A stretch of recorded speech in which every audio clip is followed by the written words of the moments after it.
World's biggest astrology community in Tamil. Online Astro TV, வாழ்வின் வெளிச்சம். Online astro டிவியை கண்டு மகிழுங்கள். என்னுடைய மாணவர், நம்முடைய ஜோதிட பிரபஞ்சகுழுவுடைய நிர்வாக குழு உறுப்பினர், நம்முடைய திருச்செந்தூரை சேர்ந்த முரளி தம்பி அவர்கள் ஜோதிடத்தின் சூட்சமங்கள் என்ற தலைப்பில் அடுத்த ஒரு 20 நிமிடம் நம்முடைய சொற்பொழிவாற்ற இருக்கிறார். சகோதரர் அவர்களை சொற்பொழிவாற்ற வருமாறு அன்புடன் அழைக்கின்றேன்.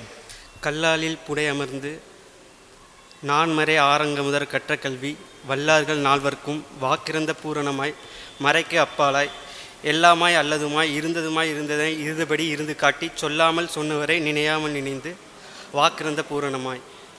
அதில் ஒரு லைன் வரும், சொல்லாமல் சொன்னவரை நினையாமல் நினைந்து.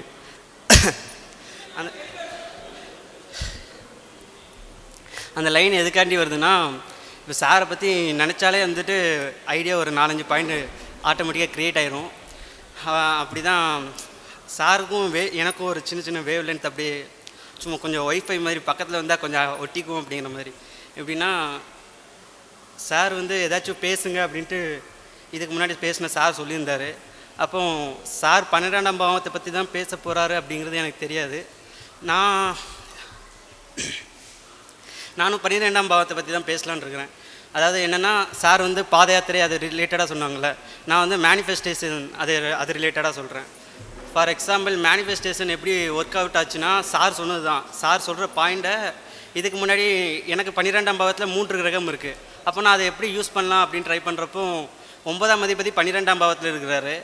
அதை பாசிட்டிவ் ஆங்கிளில் எப்படி நம்ம பக்காவாக யூஸ் பண்ணலாம் அப்படிங்கிற பட்சத்தில் நானும் ட்ரை பண்ணிகிட்டே இருப்பேன்.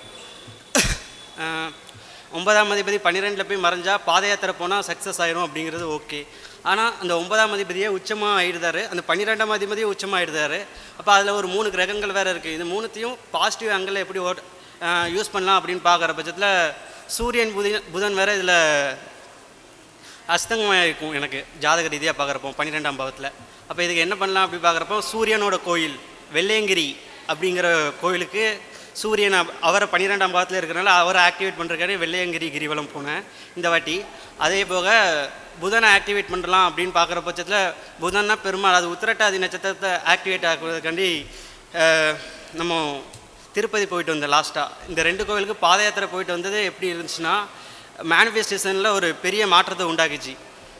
எப்படின்னா, ஃபார் எக்ஸாம்பிள், இப்போ சார் பக்கத்தில் இருக்கப்பல சாரை வச்சு பூராட நட்சத்திரத்தை அன்றைக்கி சாரை நினச்சி ஒரு கொஞ்சம் தியானம் பண்ணலாம்ட்டு தியானம் பண்ணுற பட்சத்தில் சாருக்கு காசிக்கு அடிக்கடி போயிட்டே இருப்பாப்புல. அப்போ சொல்லிகிட்டே இருப்பாங்க, நானும் ஏதாச்சும் ஒரு அமௌண்ட் வரும் சார்கிட்ட கொடுத்து அப்படியே சார் கூட போயிட்டு வரணும், ஏதாச்சும் ட்ரை பண்ணிகிட்டே இருப்பேன். ஏதாச்சும் ஒரு இது வரும், அதில் அந்த அமௌண்ட்டு இதாகிடும், செலவாயிடும். அப்போ பூராட நட்சத்திரம் அன்றைக்கி ஒரு வாட்டி நான் மேனிஃபெஸ்டேஷன் பண்ணிவிட்டு சாரை நினச்சிட்டு கொஞ்சம் நேரம் உட்காந்து தியானம் பண்ணலான்னு பண்ணிட்டு இருந்தேன். அப்போது சார் அகத்தியரை நோக்கி தியானம் பண்ணிட்டு இருக்கிற மாதிரியும், சிவபெருமான் காசில் இருக்க சிவபெருமான் சாரை நோக்கி அப்படியே ஸ்பீடாக வர்ற மாதிரியும் ஒரு சின்ன ஒரு இமேஜ் மாதிரி எனக்கு இதாச்சு. கொஞ்ச நேரத்தில் அந்த மேனிஃபெஸ்டேஷனில் எப்படி ஆகிடுச்சுன்னா, அப்படியே ஒரு மாதிரி படப்படப்படன்னு வர ஆரம்பிச்சிச்சு. நான் அதோட அதை ஸ்டாப் பண்ணிவிட்டு வேண்டாம் இது போல அப்படின்ட்டு தள்ளி வந்துட்டேன். கொஞ்சம் மெச்சூரிட்டி அந்த இடத்துல வரல.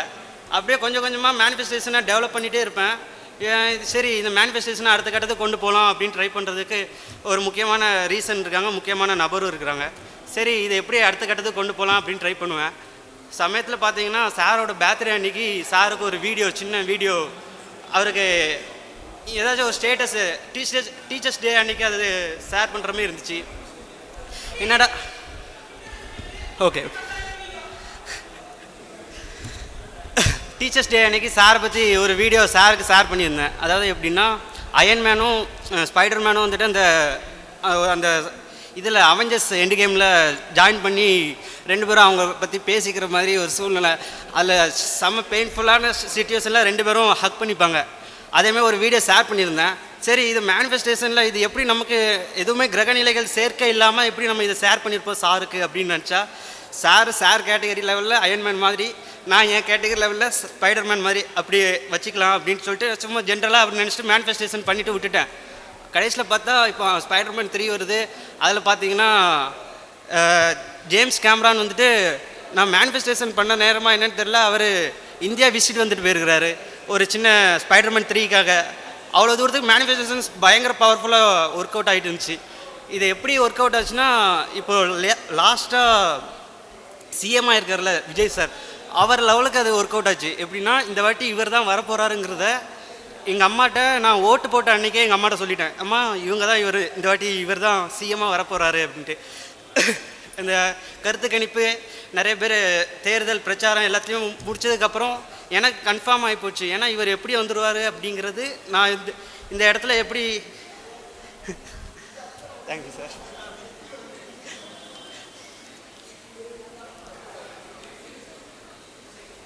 இவர் வந்துடுவார் அப்படின்ட்டு நான் எங்கள் அம்மாட்ட சொல்லிவிட்டு விட்டுட்டேன். எங்கள் அம்மா எங்கள் வீட்டில் வந்துட்டு அண்ணன் ஒரு கட்சிக்கு சொன்னால், அப்பா ஒரு கட்சிக்கு சொன்னாங்க.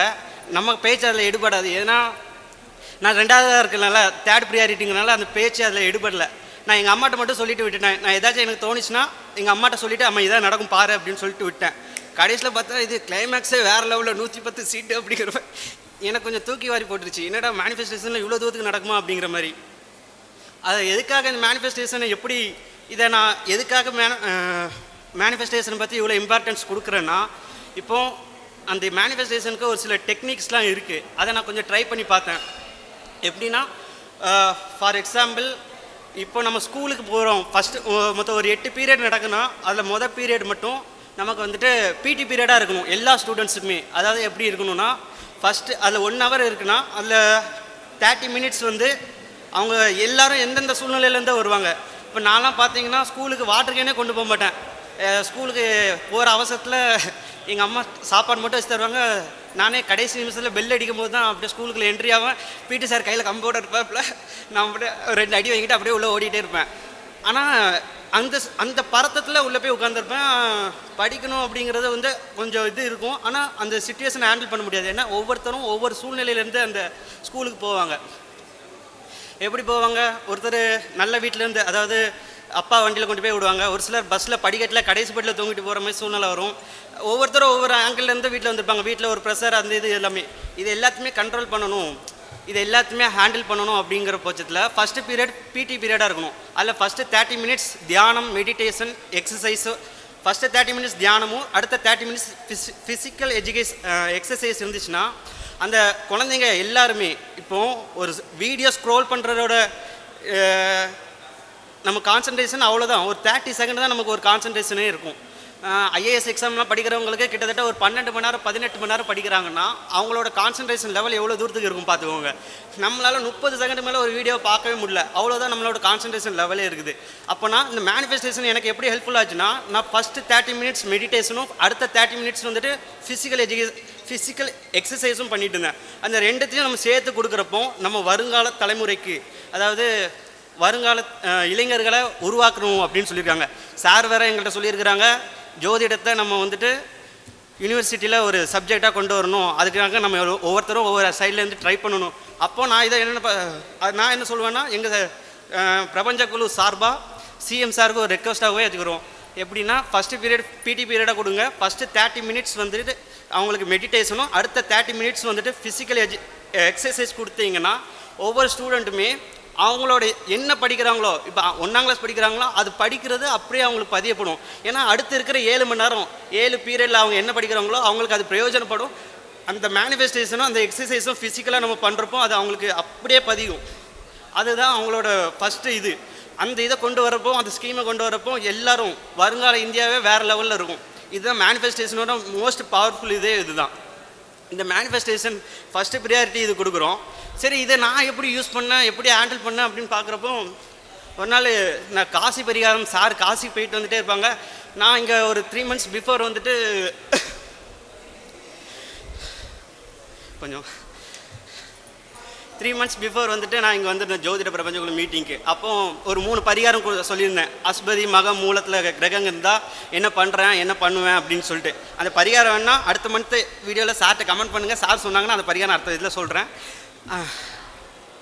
இப்போ என்ன அந்த இது பண்ணது, அதோட ரிசல்ட் என்னென்னா, நான் அமாவாசைக்கு பௌர்ணமிக்கு அமாவாசை அன்றைக்கி நான் தர்ப்பணம் கொடுத்து பழகிட்டேன். ஒரு 4 மாதமாக தொடர்ந்து 1 day கூட அதாவது எப்படின்னா ஒரு மந்த் மட்டும் 30 நாளுமே தர்ப்பணம் கொடுத்துட்டு ட்ரை பண்ணி பார்த்தேன், அந்த இது எப்படி வருது அப்படின்னு பார்த்தேன். அடுத்த அமாவாசைக்கு மட்டும் தர்ப்பணம் கொடுத்தேன். இதோட சிச்சுவேஷன் கடைசியில் என்னென்னு பார்த்தோன்னா, காசிக்கு என் கையில் ஒரு நாள் எங்கள் அப்பா கால் பண்ணுறாங்க.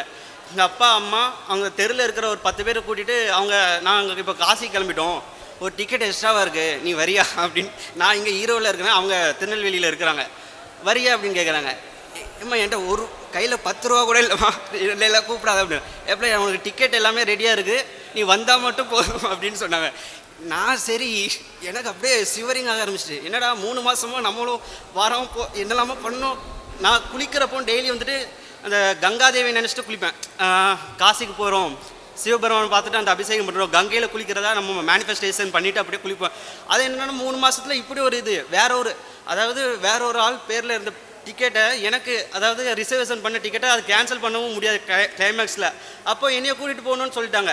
நான் ஒரு ப்ரைவேட் டிக்கெட் மட்டும் ஒன்று எடுத்துகிட்டு அந்த ரிசர்வேஷன் சீட்டில் அங்கே போயிட்டேன். கிளைமேக்ஸில் பார்த்தீங்கன்னா அது ஒரு 3 மணி நேரம் கேப்பில் நான் ட்ரெயினை பிடிக்கிறதுக்காக பறந்து போய் பிடிச்சி அது அங்கே போயிட்டேன். எதுக்குடா நம்மளுக்கு காரணமே இல்லாமல் இந்த வயசுலேயே காசிக்கு இவர் கூப்பிட்ருக்காரு, அப்படி சிவபெருமான் அப்படி கூப்பிட மாட்டார் அப்படின்னு நானும் அப்படியே சைலண்ட்டாக போயிட்டு அங்கே எல்லாத்தையுமே முடிச்சுட்டு வந்துட்டேன்.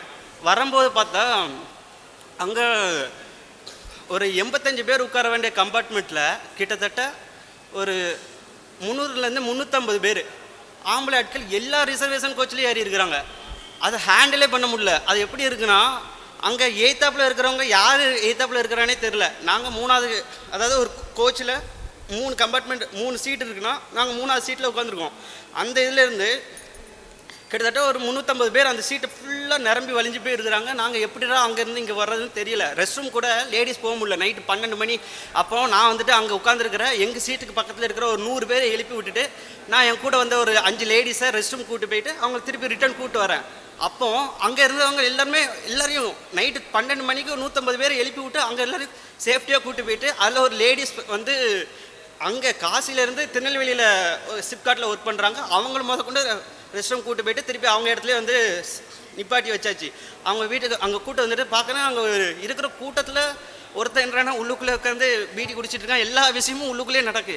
இதை ஹேண்டில் பண்ணுறதுக்கு என்னென்னு பார்த்தா அங்கே வச்சே நான் கம்ப்ளைண்ட் ஃபைல் பண்ணி எல்லா விஷயத்தையும் பண்ணி முடிச்சிட்டேன். சரி, நம்மளும் வந்ததுக்கான இதுதான் அப்படின்ட்டு நான் அப்போ தான் ஐடென்டிஃபை பண்ணுறேன். ஏன்னா தமிழ் சங்கம் அப்படிங்கிற எக்ஸ்பிரஸில் இங்கேருந்து காசிக்கு வாரத்தில் 2 நாள் ட்ரெயின் போகுது. அந்த 2 நாள் ட்ரெயினில் கிட்டத்தட்ட போகிறப்போ ஒன்றும் இல்லை, வரும்போது ரிட்டர்ன் பார்த்தீங்கன்னா ஒவ்வொரு கம்பார்ட்மெண்ட்டுக்கும் 350 பேர் வராங்க. டிடிஆரே பதறாங்க. ஏன்னா தம்பி எங்கிட்ட நாங்கள் எதாவது சொன்னோன்னா எங்களை எதாவது பண்ணிடுறாங்கப்பா அப்படின்னு சொல்கிறாரு. அப்போ நாங்கள் என்ன பண்ணலான்ட்டு நான் பார்த்தேன், கம்ப்ளைண்ட் ரைஸ் பண்ணிட்டு இப்போ பொதுநல வழக்கு ஒன்று பீப்புள்ஸ் லேடிஸ் சேஃப்டிக்காக அது பண்ணணும் அப்படின்னு சொல்லிட்டு நான் பொதுநல வழக்கு ஒன்று அடுத்த மந்த் போடுறேன். அதாவது இது எதுக்காக இது சொல்ல வரேன்னா, லேடிஸ்க்கு காசிக்கு போயிட்டு ரிட்டர்ன் வரும்போது 1% கூட சேஃப்டியே கிடையாது. அங்கே போனீங்கன்னா கம்பார்ட்மெண்ட்டில் வரும்போது ஒரு 350 பேர் ரிசர்வேஷன் கோச்சிலே ஏறுறாங்க. அதுதான் இங்கே உள்ள சூழ்நிலை.